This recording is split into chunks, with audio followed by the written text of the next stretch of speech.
Hello friends, welcome to பூங்குடிஸ் channel. இன்றைக்கி கருணக்கிழங்கு புளிக்குழம்பு எப்படி செய்கிறதுங்கிறத பார்க்க போகிறோம். இந்த கருணக்கிழங்கு புளிக்குழம்பு ரொம்ப டேஸ்ட்டாக இருக்கும். நான் வெஜிடேரியன்ஸுக்கு சமைக்கும்போது வெஜிடேரியன்ஸ்க்கு இந்த புளிக்குழம்பு வச்சிங்கன்னா ரொம்ப நல்லாயிருக்கும். இப்போது தேவையான பொருட்கள் என்னென்னங்கிறத பார்க்கலாம். கருணக்கிழங்கு 4 அல்லது 5 வாங்கின உடனே யூஸ் பண்ணாதீங்க. ஒரு 10 நாள் போட்டு வச்சுட்டு அதுக்கப்புறம் யூஸ் பண்ணலாம். பெரிய வெங்காயம் 1, இதுக்கு சின்ன வெங்காயமும் யூஸ் பண்ணலாம். ஒரு 10 to 15 சின்ன வெங்காயம் முழுசாக உரித்து வச்சுக்கலாம். பூண்டு ஒரு 10 to 15, தக்காளி 1 பொடியாக கட் பண்ணி வச்சுருக்கேன். கொஞ்சம் கருவேப்பிலை. தாளிக்கிறதுக்கு கடுகு, உளுந்தம்பருப்பு, மிளகு, சீரகம், சோம்பு, வெந்தயம் எல்லாமே கொஞ்சம் கொஞ்சம் எடுத்து வச்சுருக்கிறேன். எல்லாம் சேர்த்து 1 டீஸ்பூன் இருந்தால் போதும். ஃபஸ்ட்டு கருணக்கிழங்கை குக்கரில் போட்டு அது மூழ்கிற அளவுக்கு தண்ணி விட்டு ஒரு 2 விசிலுக்கு வைக்கலாம். அதுக்கிடையில் 1 டீஸ்பூன் சாம்பார் பொடி, 1 டீஸ்பூன் உப்பு, 1 டீஸ்பூன் புளி பேஸ்ட்டு, இது எல்லாத்தையும் ஒரு கப்பில் எடுத்து தண்ணி விட்டு கரைச்சி வச்சுக்கோங்க. மஞ்சள் தூள் போட மறந்துட்டேன். ஒரு 1/4 டீஸ்பூன் மஞ்சள் தூளையும் இதில் சேர்த்துக்கலாம்.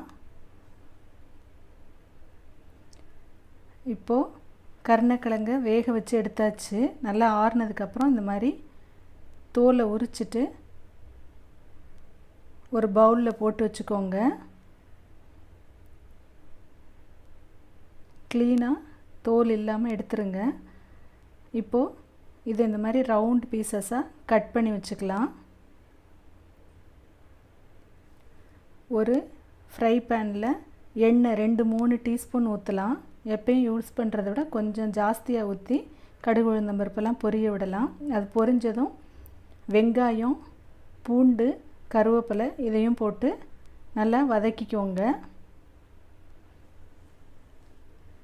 வெங்காயம் கொஞ்சம் கலர் மாறின உடனே தக்காளியையும் போடலாம்.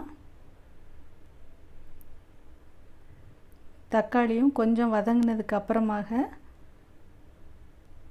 நாம் கரைச்சி வச்சுருக்கிற சாம்பார் பொடி, உப்பு, புளி அந்த தண்ணியை அதில் நல்லா ஊற்றி கொதிக்க விடலாம்.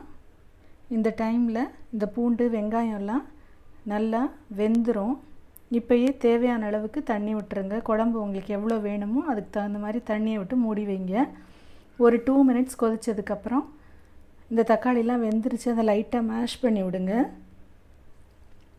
மேஷ் பண்ணி விட்டுட்டு நாம் வேக வச்சு வச்சுருக்கிற கருணக்கிழங்கு பீசஸையும் இதில் போடலாம். இப்போது இந்த உப்பு, புளி எல்லாம் வந்து நல்லா சேரணும் கருணக்கிழங்குல. அதுக்காக ஒரு 5 நிமிஷம் நல்லா மூடி வச்சு கொதிக்க விடுங்க மீடியம் ஃப்ளேமில். இப்போ பாருங்கள் நல்லா சேர்ந்துருச்சு. இந்த டைமில் ஒரு சில பீசஸை நல்லா மேஷ் பண்ணி விடுங்க. குழம்பு நல்லா திக்காகிரும். ஒரு சிலர் 1 டீஸ்பூன் தேங்காய் அரைச்சி ஊற்றுவாங்க, இல்லைன்னா தேங்காய் பால் ஊற்றுவாங்க. அது ஆப்ஷனல். இல்லைன்னா கருணக்கிழங்கே ஒரு சில பீசஸை இந்த மாதிரி மேஷ் பண்ணி விட்டிங்கன்னா திக்காகிரும். இதை சாதத்துக்கு சைட் டிஷ்ஷாக பரிமாறலாம். இந்த ரெசிபி பிடிச்சிருந்ததுன்னா உங்கள் ஃப்ரெண்ட்ஸ் கூட ஷேர் பண்ணுங்கள். செஞ்சு பார்த்து கமெண்ட் பண்ணுங்கள். என்னோடய சேனலை லைக் பண்ணுங்கள், சப்ஸ்கிரைப் பண்ணுங்கள். தேங்க்யூ ஃபார் வாட்சிங்.